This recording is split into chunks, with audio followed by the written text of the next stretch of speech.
Well, happy Thursday, you handsome lot. If you haven't noticed already, I've got a 2013 1-litre Ecoboost Ford Focus, which has covered 53,000 miles. And yeah, you guessed it, we're going to be replacing the wet belt on it. So let's get involved and get this wet belt replaced. First thing we're going to do is disconnect the battery, which is just up here on the strut tower, which is a 13mm. Now with that is disconnected, one of the first things that I like to do on all these little Ecoboosts whenever I'm doing them, the bonnet prop, get that out the way and use a bonnet stay, which is made by Blue Point. Absolutely ideal, perfect for doing this, because when you're doing the timing belts, you're not having that in your way. Now on these engines, probably the longest part of it is getting this catalytic converter off. Now it can be a little bit of a pain. On these Focuses you have got a little bit more room down the front there, so you can get the two bolts down the bottom there. We can undo the rest, pull that off, but you do have to remove the upper oxygen sensor. Pop that on the way now. We're going to go ahead and get these 4 10s out. Well, 3 10s and 1 13. Be careful with these because they will snap and they will pull the threads. Now when I like to remove these 4 bolts out of the turbo, I do like to use a little bit of Launch Power Loop Plus, and it does give them a little bit more chance. And with a little bit of magic, they've all come out. Normally, to the rule of the thumb, if these come out alright, the rest of the job's going to go nice and easy. Now I know I've done a lot of these, but I'm still trying to figure out the perfect pattern of how to do the job, if that makes sense.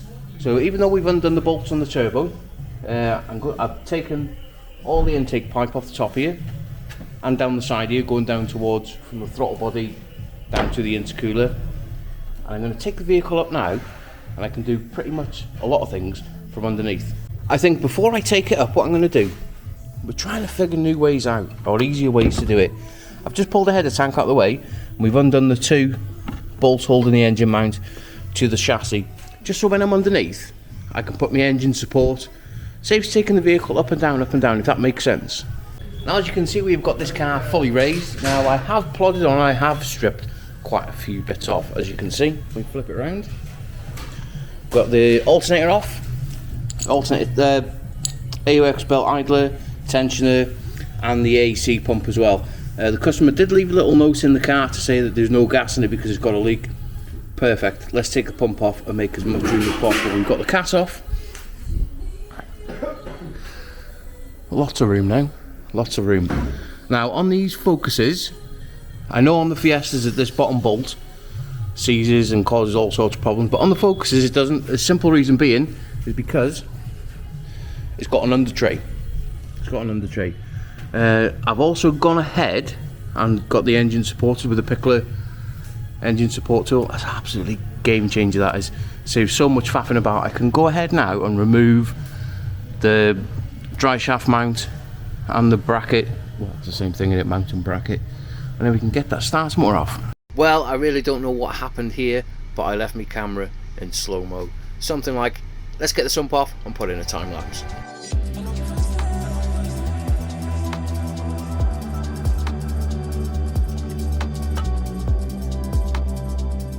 And there we have it, that is one Sumperoonie now off. Now we have got a tiny little bit of sludge in the bottom there. You're always going to get that with any vehicle. Let's move round to the pickup now.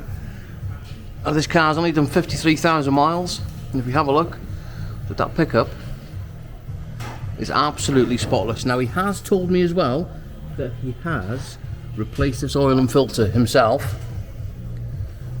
every 8,000 to 10,000 miles sort of thing. So again, servicing on these engines is an absolute must. So you go ahead now and make a start on getting that rocker cover off and the engine timed up. First things first, before we take off, get your little airline and give everything a blow and get all that debris from around by them spark plugs.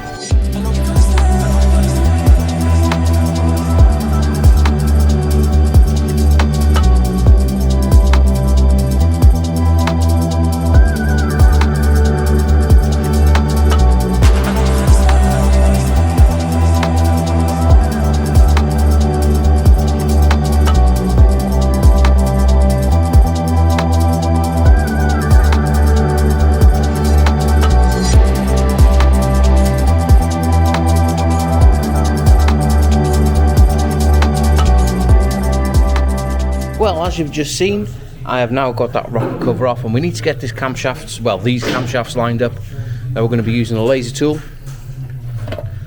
6952, and we need to get that camshaft low pretty much roughly where it is, to be honest with you. I'm hoping we might. Are we going to tweak it? No, that has gone straight on. Now I promise you, I have not turned that engine over. That is as I've turned the key off. Anyway, right, let's get the exhaust on in. That one should drop straight on there perfectly. And don't forget to put your bolts in and make sure they go nice and tight. Well, I've plodded on. We've locked the crankshaft around the back with the flywheel locking tool, attached the torque multiplier, removed the crank bolt. Now we can move the pulley off. Now I have done a really detailed video on how to do the timing on these, which I'll attach the link somewhere, I don't know where. But when you remove these crank pulleys, be extra careful and leave them like that, so that magnetic strip is at the top. Now we can go ahead now and start making, well, start taking this timing cover off, which I have got, which you've all probably seen by now. My trusty little piece of cardboard we put all the bolts in. Right, well, as you can see, we've plodded on. We've got the timing cover off, timing belts off, and I've also cleaned the engine down and made it look like brand new.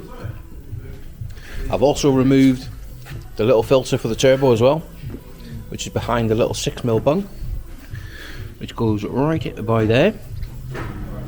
Ben's cleaned the sump for me. I've cleaned the timing cover. We're going to get some sealant on it shortly after we put the new belt on. But there is the old belt, and it doesn't look too bad, to be honest with you.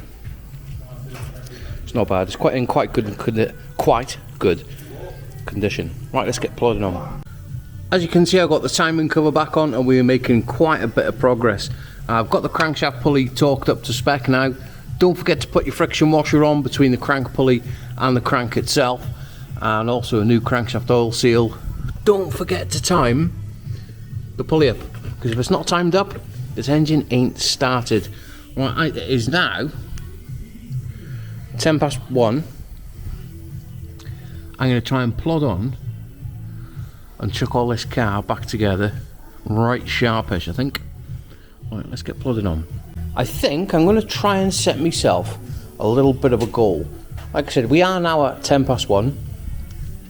I wonder if I can get all this back together by about 3 o'clock. Let's see what happens. Well, we're checking in for a little bit of an update. We've got all that side of the engine back on, the AC pump, the alternator, all the alternator belt, the intake pipe from the intercooler up to the throttle body. All I've got to do now is just put the rocker cover on, heat shield, plug the oxygen sensors in, fuel pump. We're getting there. What time are we on? We are now on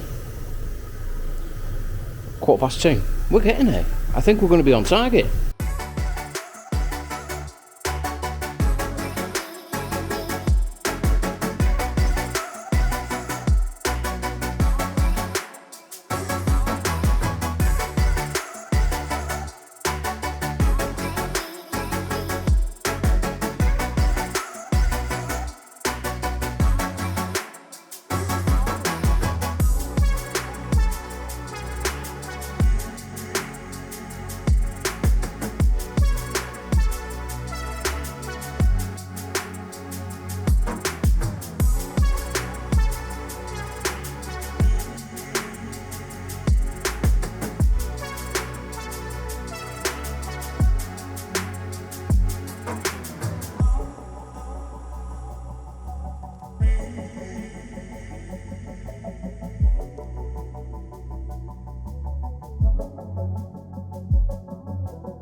And there we go, that car is now back together. And what time are we on? 20 to 3. Look at that. Perfect timing.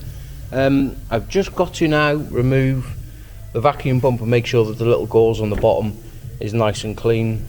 Put this intake pipe on, and then we can get on the key. Well, pretty much now, bang on, 5 to 3, we've got this car all back together. I've just put some fresh coolant in it now with my vacuum and refill system. We put some fresh Comber oil in it. We're going to disconnect the coil packs, wind it over, let the oil pressure build up and the fuel pressure. Make sure that we've got no leaks down there, because you've got to be careful with them little rubber O-rings.